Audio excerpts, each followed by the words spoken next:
Welcome to Niflheim. This is Deadpool back again, and we're taking care of business in the lands of hell. This is 9 phases. There's a boss at each phase, and for the life of me, I cannot get past stage 3.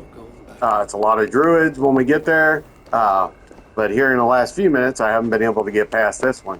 So let's roll with it. Each level, you go to where enemies are to get different upgrades for your armor. You start out, you're playing as Odin. You have what they give you until you kill people and create your upgrades. So if you don't want to struggle, it's very much like the mastery challenges. You only get what they give, and you have to upgrade along the way. Now, the mastery challenges, you can't do that, but we'll do some more videos with that a little bit later. These guys are relatively easy. There's usually 4 at each level, and you have to kill them before the chest will open up. If you parry perfectly or block perfectly, you get bonus effects, like time stoppage when you move to get out of the way, and then when you parry, you get certain kill maneuvers. Even though I just burnt this guy to death, I have to verify he's dead to get the upgrade. God only knows why. I guess you gotta make them dead. But here we go. So now we've got a slide for life. Be careful you do not miss the rope. It is a long way down, and you will not like the sudden stop at the end.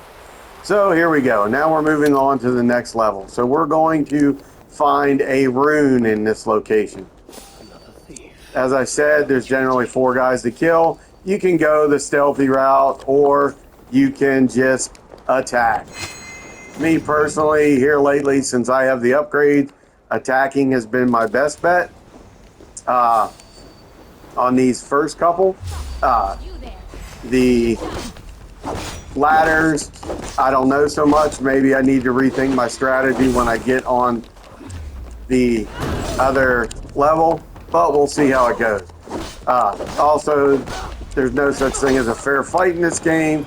They throw dirt or mud in your eye just to make it difficult on you. So if you block at the right time when they throw the mud, you can dodge it. But again, it's a block, not it's a parry, not just moving your controls around. And we jump down, lose a little health, and open it up. Now we get to pick the runes. Me personally, I think I'm going to go with the fire, poison, and ice buildup because I have an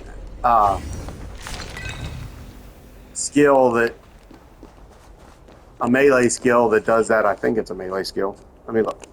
Let's look here. My inventory,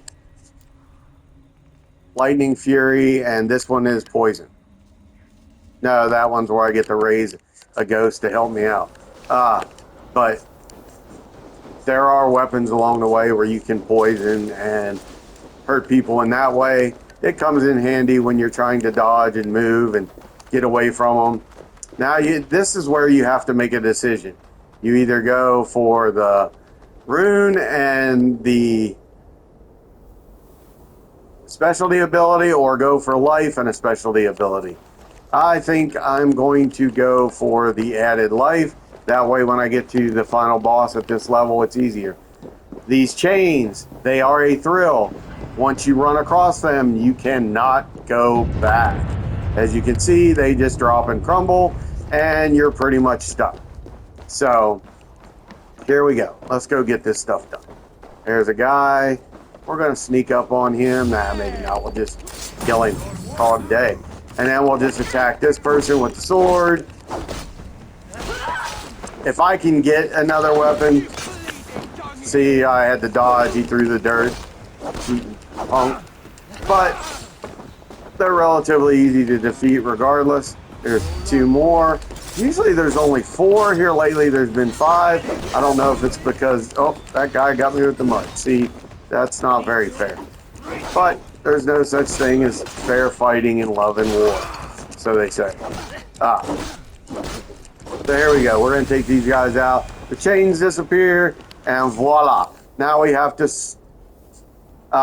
pick what we want. And I'm going to go with the melee side, the Noxious Retreat. When the enemies get close, if you move away, it will drop a bomb. We'll show you here in a second when we get to the next group of enemies.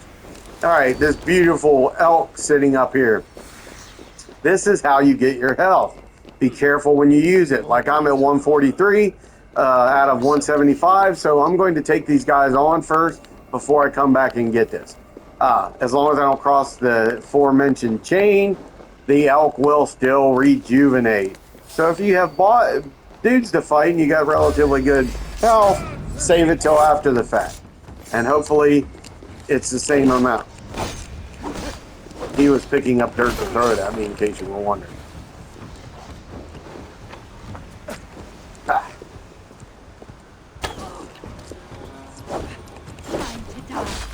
Take him down. There we go. All right. Now there's one more. Where's he at? There he is.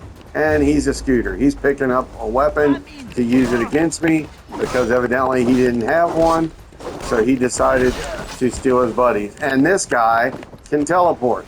There's also one of these blue dudes, one of the blue men, that can create force fields around himself.